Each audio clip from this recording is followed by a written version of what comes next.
Atenção, eu vou trazer para você agora uma reportagem, uma delação que pode comprometer uma das famílias mais ricas e poderosas do Brasil. O ex-ministro Antônio Palocci guarda informações bombásticas e essas informações podem dar origem a uma nova fase da Operação Lava Jato para apurar negócios da TV Globo envolvendo sonegação fiscal, empresas de fachada no exterior e negócios em contratos do futebol. Palocci quer falar, mas ainda não sabe se querem ouvi-lo. Vamos assistir. No escândalo que chacoalhou a política brasileira, uma delação causa pesadelo nos poderosos. O homem que comandou a economia quer contar tudo à Lava Jato. Ministro da Fazenda, deputado federal, chefe da Casa Civil.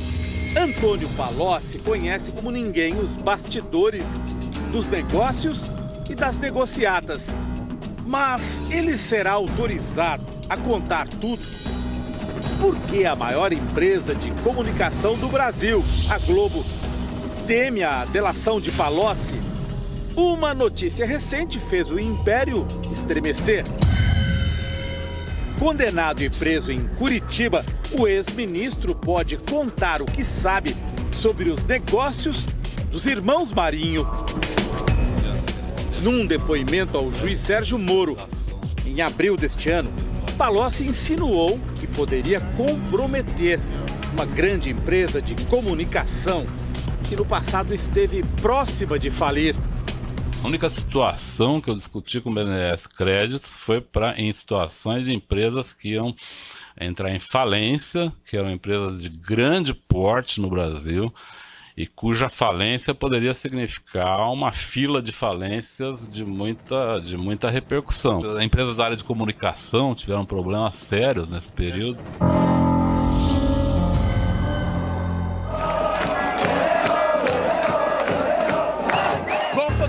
De 2002, os brasileiros vibram com o título na Coreia e no Japão.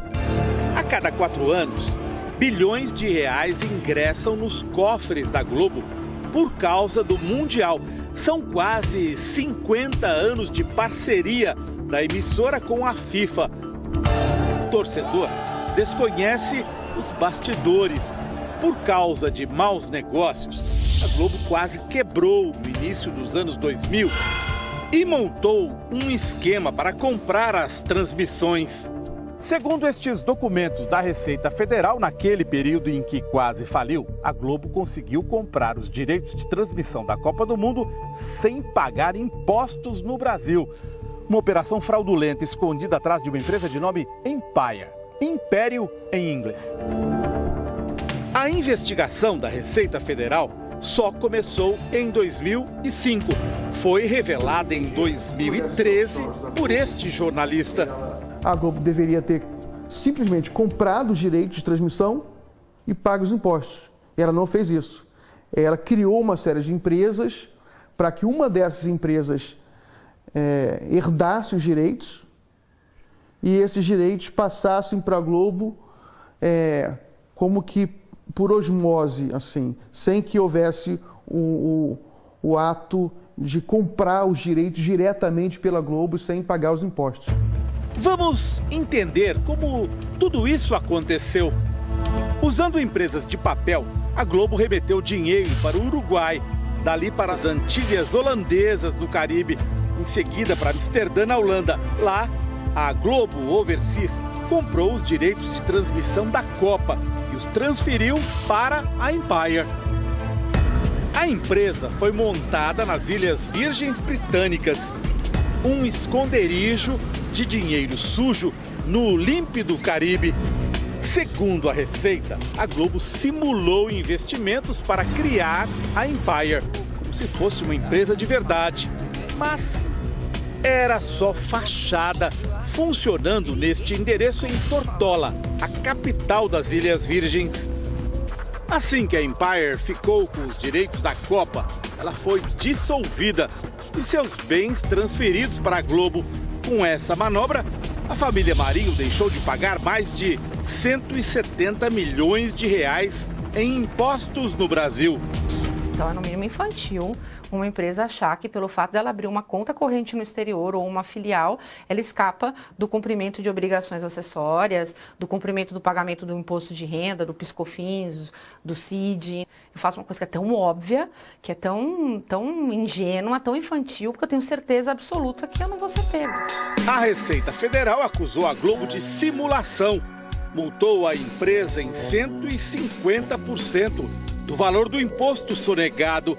Pretendia processar um dos donos da emissora, José Roberto Marinho, por crime contra a ordem tributária. Quando a denúncia veio à tona, o valor devido pela família Marinho aos cofres do governo brasileiro, com multa e juros, já passava dos 600 milhões de reais. Foi então que aconteceu um episódio de cinema. Uma funcionária da Receita do Rio de Janeiro, Cristina Mares Ribeiro, que estava em férias, furtou o processo. Foi na véspera dele ser remetido ao Ministério Público Federal. Um dos donos da Globo corria o risco de ser processado criminalmente por omitir informação ou prestar declaração falsa às autoridades fazendárias.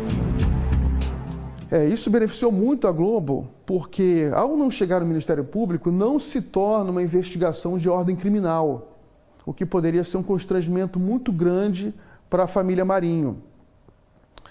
Inclusive, constrangimento de ordem política, afinal são figuras públicas que detêm uma influência política determinante no cenário brasileiro, né? Na conjuntura política brasileira. Então eles escaparam dessa. A mulher que cometeu o furto foi condenada a 4 anos e 11 meses de prisão, mas passou menos de uma semana na cadeia até receber um habeas corpus do Supremo Tribunal Federal. Hoje, ela responde ao processo em liberdade. Fomos ao luxuoso prédio em que ela mora, na Avenida Atlântica, no Rio de Janeiro, de frente para o mar. Mas ficamos sem resposta. Ela não está aqui, não. Não está? Ah, então nem adianta. Faz tempo que ela sumiu, eu não tenho mais visto. Quem teria interesse em sumir com o processo da Globo?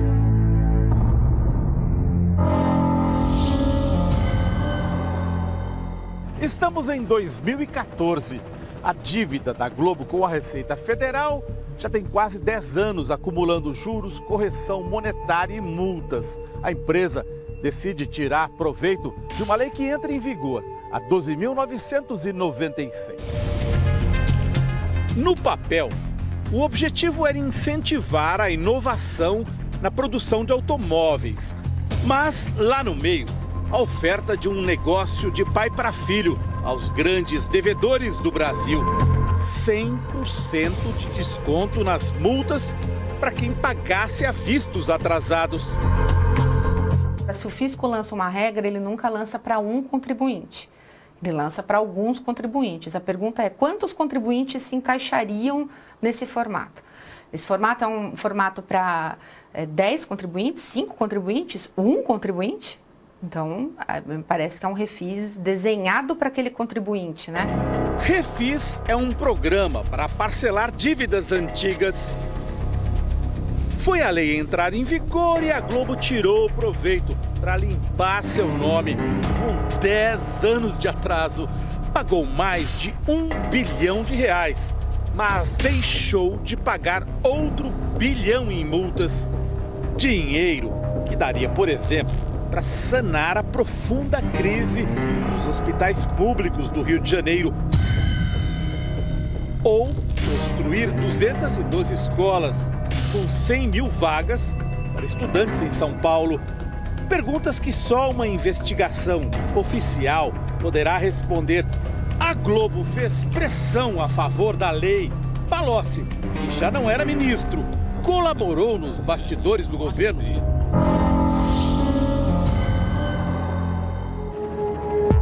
Outro episódio sobre a família Marinho envolve uma das herdeiras do império, Paula. Janeiro de 2016.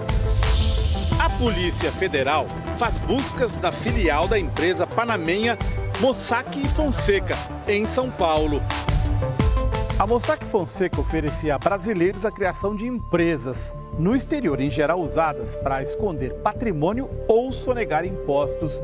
A Polícia Federal apreendeu milhares de páginas como estas, com informação valiosa. Uma delas chamou a atenção dos investigadores. Traz o nome de Paula Marinho, filha de um dos donos da Globo, associado a 13 empresas criadas no exterior. Antes da descoberta, o jornal O Globo, da família Marinho, havia definido a empresa Mossack a serviço de ditadores e delatores. Pelas anotações apreendidas, Paula pagava valores mensais a partir de uma conta bancária pessoal para manter 13 empresas de fachada no exterior. A Venke, em Las Vegas, Nevada, Estados Unidos. A A+ Holdings, no Panamá. E a Juste, nas Ilhas Seychelles, costa oriental da África. Eram empresas ligadas aos negócios de Paula Marinho e do então marido dela, Alexandre. Sem concorrência pública, nos anos 90, o casal conseguiu a concessão do estádio de remo da Lagoa Rodrigo de Freitas. Numa das renovações do contrato, Paula assina como fiadora do marido. Nos últimos 20 anos, o estádio recebeu grandes investimentos de dinheiro público por conta dos Jogos Pan-Americanos e das Olimpíadas. Tornou-se um lucrativo centro de lazer, com restaurantes e cinemas, num dos cartões postais do Rio de Janeiro. Os donos da Globo afirmam que Paula Marinho nada tem a ver com os negócios de Alexandre, que agora é ex-marido dela. Se é assim, por que a herdeira da Globo sustentava 13 empresas de fachada no exterior? Além disso, descobrimos que João Roberto Marinho, a filha Paula e o genro Alexandre compartilhavam um endereço no Rio de Janeiro para a correspondência de suas empresas. Empresa Vaincre LLC.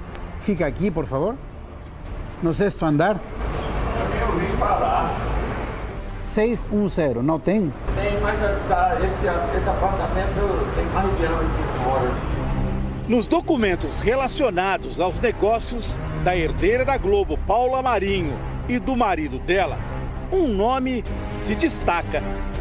Lúcia Cortes Pinto aparece como diretora de uma das empresas de fachada no exterior e também num negócio envolvendo um helicóptero. Fomos ao bairro em que Lúcia mora, no Rio de Janeiro. Queríamos perguntar se ela é usada como laranja por Alexandre, Paula ou pela Globo. Laranja, no submundo dos negócios, é quando uma pessoa empresta o nome para uma operação ilegal. Nosso produtor não conseguiu localizar Lúcia. Está na rua. Ah, ela não está. Sabe que horas que ela volta? Sei não.